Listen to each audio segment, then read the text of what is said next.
जादुई नारियल पेड़। लखनपुर गांव में श्यामू नाम का एक नारियल पानी बेचने वाला रहता था।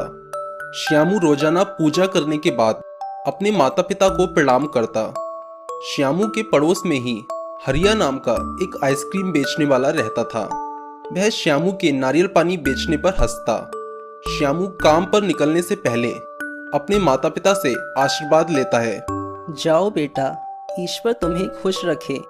हरिया और श्यामू अपना अपना ठेला लेकर काम पर निकलते हैं।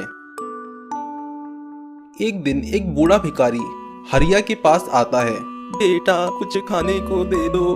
भागो यहाँ से, पता नहीं कहाँ कहाँ से चले आते हैं। हरिया देखता है कि श्यामू के ठेले पर हमेशा ग्राहकों की भीड़ लगी रहती है। फिर श्यामू अपना ठेला लेकर नई सड़क की ओर चल देता है। आइए भाई साहब, ताजा नारियल पानी पीजिए। हमें 2 नारियल पानी दे दो। ये लीजिए। थैंक यू भैया। फिर और भी लोग श्यामू के पास नारियल पानी पीने आते हैं और श्यामू उन सबको नारियल पानी पिलाता है। नई सड़क पर श्यामू की अच्छी बिक्री होती है। बचे हुए नारियलों को लेकर श्यामू पड़ोस के गांव में पहुंचता है, जहां उसके सभी नारियल बिक जाते हैं। उसके बाद श्यामू एक पेड़ के नीचे खाना खाने के लिए बैठता है। श्यामू देखता है कि रोड पर एक भिखारी बैठा है। भिखारी लोगों से खाने के लिए कुछ मांग रहा है। श्यामू भिखारी के पास जाता है और अपना खाना भिखारी को दे आता है। श्यामू की दयाशीलता देखकर भिखारी आश्चर्यचकित रह जाता है। जब श्यामू अपने घर की तरफ बढ़ रहा होता है तो रास्ते में सिद्ध बाबा उसकी परीक्षा लेते हैं। आज मैं श्यामू की परीक्षा लूंगा। मैं उससे पानी मांगूंगा। देखता हूं कि वो पानी देता है या नहीं।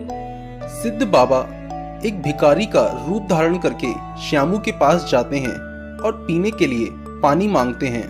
श्यामू बेहिचक अपना पानी भिखारी को दे देता है। और पी लीजिए। श्यामू भिखारी को पानी पिलाकर अपने घर की ओर बढ़ता है। रास्ते में वो देखता है कि एक बूढ़ा आदमी फुटपाथ पर लेटा है और ठंड से कपकपा रहा है। श्यामू सोचता है, क्यों ना मैं अपना गमछा उस बूढ़े आदमी को दे दूं।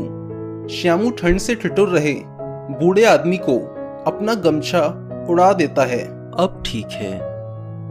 शाम को श्यामू अपने घर पहुंचता है और अपनी पत्नी को सब्जियां लाकर देता है। फिर वह अपने मम्मी पापा के पास बैठकर उन्हें दिन भर का हाल सुनाता है। अरे माँ, आज तो सारे नारियल बिक गए। श्यामू का खुशहाल परिवार देखकर हरिया को बहुत जलन होती है। ये श्यामू नारियल पानी बेचता है, फिर भी इसकी अच्छी कमाई हो जाती है। इसका जरूर कुछ करना पड़ेगा। आज रात में इसके नारियल और ठेला चुरा लूंगा, फिर देखता हूँ इसका परिवार कैसे खुश रह पाएगा। रात में हरिया चोरी छुपे श्यामू के घर जाता है। वह सभी नारियलों को ठेले पर रखता है और ठेले को चुराकर अपने घर में ले जाता है। सुबह जब श्यामू घर के बाहर आता है तो देखता है कि ठेला और नारियल दोनों गायब हैं। ये देखकर श्यामू बहुत दुखी होता है और सोचता है, अरे अब मैं अपना परिवार कैसे चलाऊंगा। नारियल पानी ही तो मेरी रोजी रोटी का एकमात्र साधन था। श्यामू की पत्नी उससे पूछती है, आप इतने दुखी क्यों हैं? नारियल और ठेला दोनों चोरी हो गए। मुझे समझ नहीं आ रहा, अब मैं क्या करूं। श्यामू मदद मांगने सिद्ध बाबा के पास जाता है। ये सब देखकर हरिया हंसता है। हा हा हा। लेकिन जब हरिया की नजर अपने आइसक्रीम ठेले पर पड़ती है तो वह चौंक जाता है। हरिया का आइसक्रीम ठेला एक छोटा सा खिलौना बन जाता है। अरे ये क्या हो गया।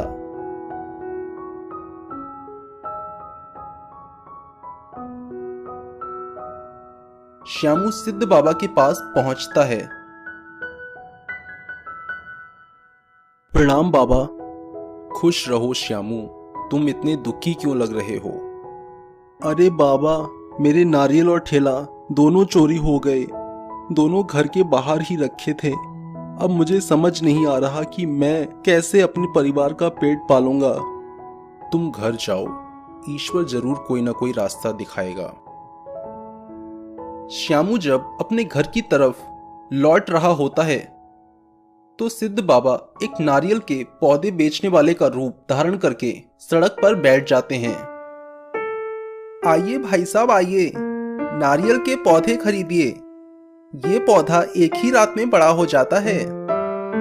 श्यामू कुछ सोचता है और फिर कहता है, लेकिन मेरे पास तुम्हें देने के लिए कुछ भी नहीं है। कोई बात नहीं, तुम एक पौधा फ्री में ले जा सकते हो। मैंने देखा है कि तुम एक अच्छे आदमी हो। श्यामू पौधे वाले से नारियल का एक पौधा ले लेता है और उसे अपने घर ले जाता है। फिर सिद्ध बाबा वहां से गायब हो जाते हैं।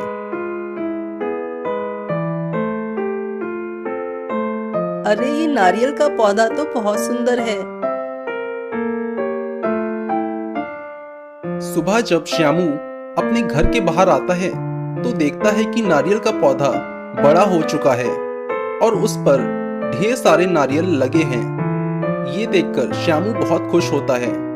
अरे देखो जरा, अरे ये पेड़ तो एक रात में ही बड़ा हो गया।